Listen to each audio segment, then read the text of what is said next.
Hey y'all, and welcome to Politibrawl. My name is Brian, and Cory Booker has one of the worst meltdowns of his entire career, and all because he's whining the Republicans are doing the same thing that Democrats used to do to them. Let's dive in. I don't understand this. What are you afraid of about even debating this, putting things on the record, hearing from every senator? Dear God, that's what our obligations are. It's to state our reasons for debate. At least address the Rule 4 point of order that we're calling. There's no need to rush this. What are we afraid of?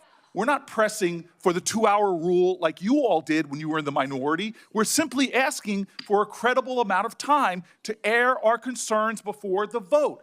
We respect each other in this committee. We respect the understanding that we have things to say. But yet we're doing this in a way that makes no sense to me, and it makes no sense to me because we're not trying to do things like force the committee to close or force a 2-hour rule. This is about understanding that people on this side have a responsibility to state their issues. Mr. Sir, you could call me out of order because this is out of order.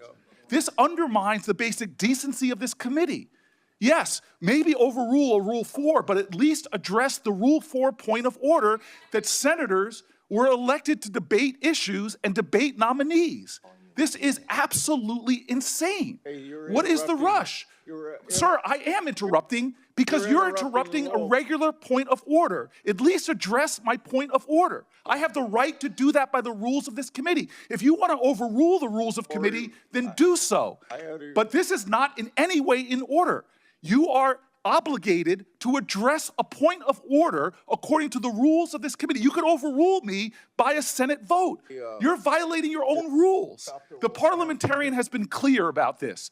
The parliamentarian has been clear. You could overrule the point of order I'm doing, but you have to follow the precedents and procedures of this committee. This is outrageous that you're not allowing senators to have their fair say before a controversial nominee is being done. This is unbelievable. This is unjust. This is wrong. It is the further deterioration of this committee's integrity. With a person like this, what are you afraid of? Are you afraid of hearing from Chris Coons? From hearing from one of my colleagues? From hearing from Adam Schiff? What is the fear here?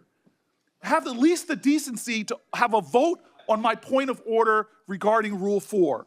I have respect for you, Mr. Chairman. We've served together for more than a decade, but this is outrageous. This is unacceptable. This is wrong. It is wrong. And why? Why? What is the rush to take another half hour to listen to people? What is the rush? What are we afraid of, Mr. Chairman? What are we afraid of?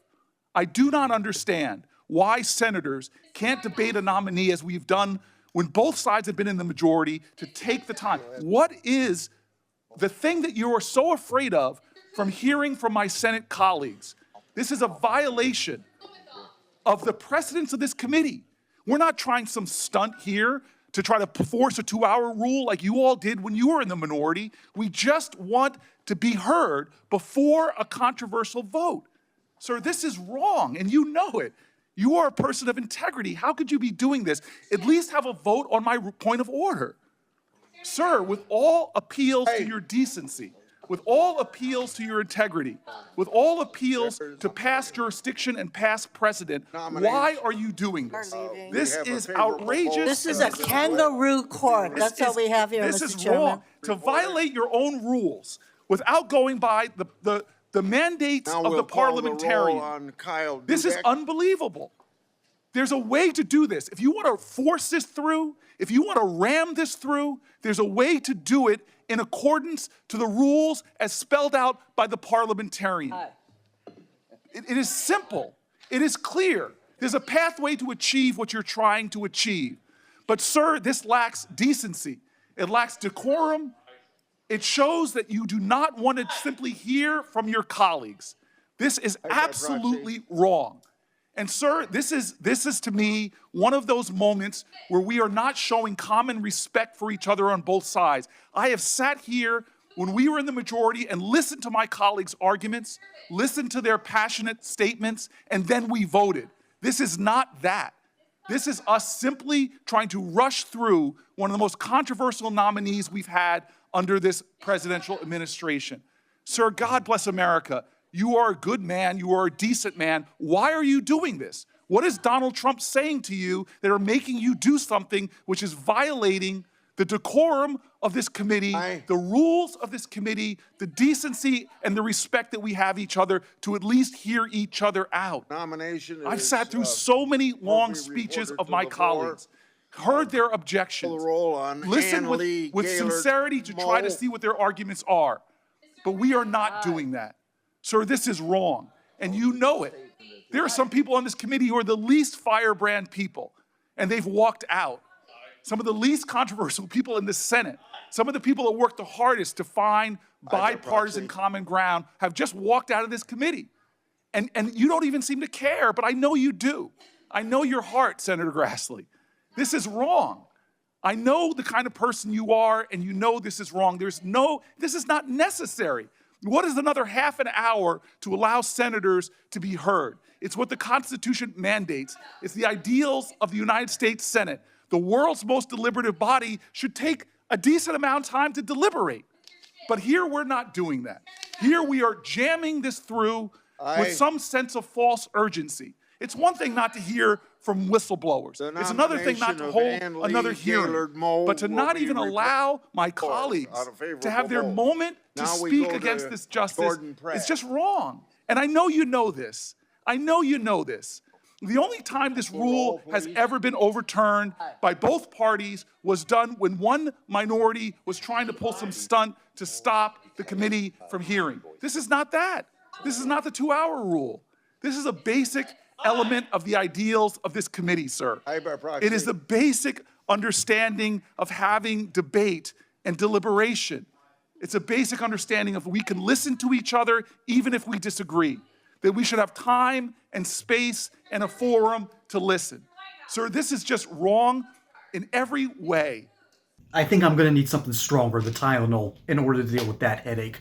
That was the worst word salad argument I think I have ever heard. And of course, it comes from the king of hot air himself, Cory Booker. This dude wants his Spartacus moment as many times as possible. And you know what? The worst part about this whole rant, he does have a minor point, and I'll get to that later. But I'm not going to hear it from guys like Cory Booker. To his left is Senator Padilla, whose decorum is so bad that he bull rushed Kristi Noem in such a way that he needed to be forcefully tackled to the ground because no one knew what this guy was trying to do. Senator Padilla, by the way, is huge. And then sitting right next to him is one of the lowest IQ members in the Senate's history. I think Pop-Tarts have a higher IQ than that. And then the entire group of Democrats decide to throw a secondary fit after Cory Booker just takes all the hot air out of the room, and they leave. Really? And one of the Democrats even spoke up and said, "This is a kangaroo court." Well, y'all are the ones hopping out of the building. This is ridiculous. And furthermore, there's actually a little bit of precedent here. All right? Here's the reality. According to Chuck Grassley, Grassley argued the Republican-led committee's conduct had precedent. He said that in November 2023, Democrats proceeded with a vote on 2 judicial nominees put forward by President Joe Biden, despite Republican protests to continue debate. And the guy that they're debating, I'm going to be honest, folks, does deserve some scrutiny, because I think there's been some cases brought up against the nominee. The nominee's name, by the way, is Emile Bove. I believe that's how you pronounce it. It might be Emile Bovee. Regardless, this dude has been nominated for a position in the federal government as a judge, I believe, for one of the district courts.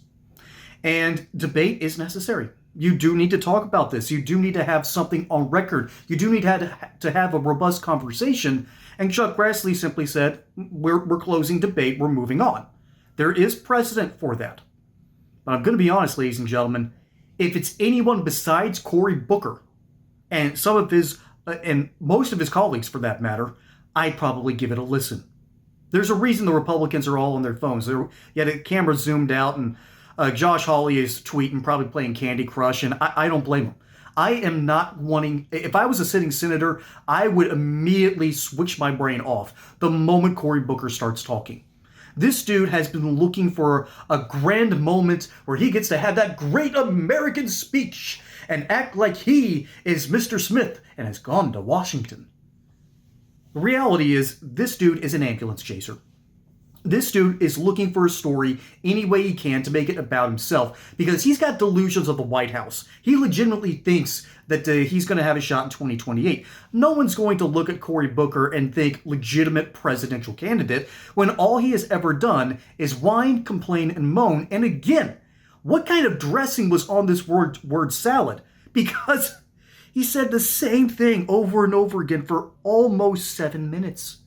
At a certain point, you just have to be impressed by the amount of just garbage flowing from him and somehow making the same point over and over and over again. This is something that Kamala Harris couldn't even do. And she tried her best at Cory Booker impression on the campaign trail.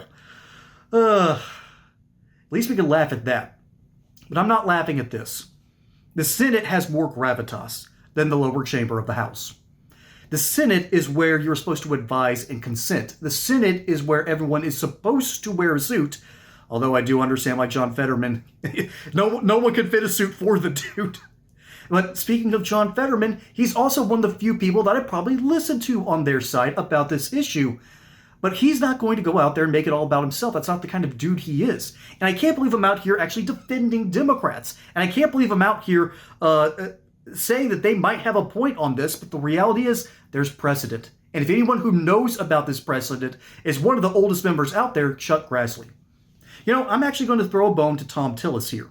If he was making this argument, I might listen. He has been one of the more anti-Trump members of the Republican Party. And I would listen to him saying it because he would have a legitimate point to say it. When you stick up to the man who leads your own party, I'm going to give that a little bit more leeway. I'm going to listen to that, but not Cory Booker. Not the dude who is wanting to stand up and say, "I'm Spartacus." By the way, that movie is hilariously overrated. One of the most overrated movies, and it was written by a communist. So no wonder I don't like the movie. But Cory Booker is kind of likes those communistic themes there. He wants these great moments, and those great moments are over. We as a society don't make movies like that anymore. We don't make Mr. Smith Goes to Washington anymore. We've moved past it, even though it is a masterpiece of basic cinema. And I really wish Hollywood would start understanding that again.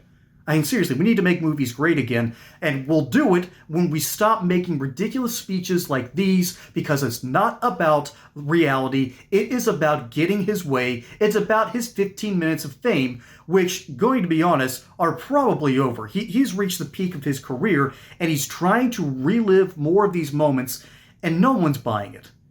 There's a reason why all the other Republicans are playing Candy Crush on their phones. Because Cory Booker just doesn't have anything of value to say, despite the fact that he might actually have a point. Too bad it's being made by him and not someone with a little more integrity. Folks, my name is Brian. Hope you enjoyed that segment here on Politibrawl. Don't forget to like and subscribe. Catch you on the next one. Until then, y'all have a good one.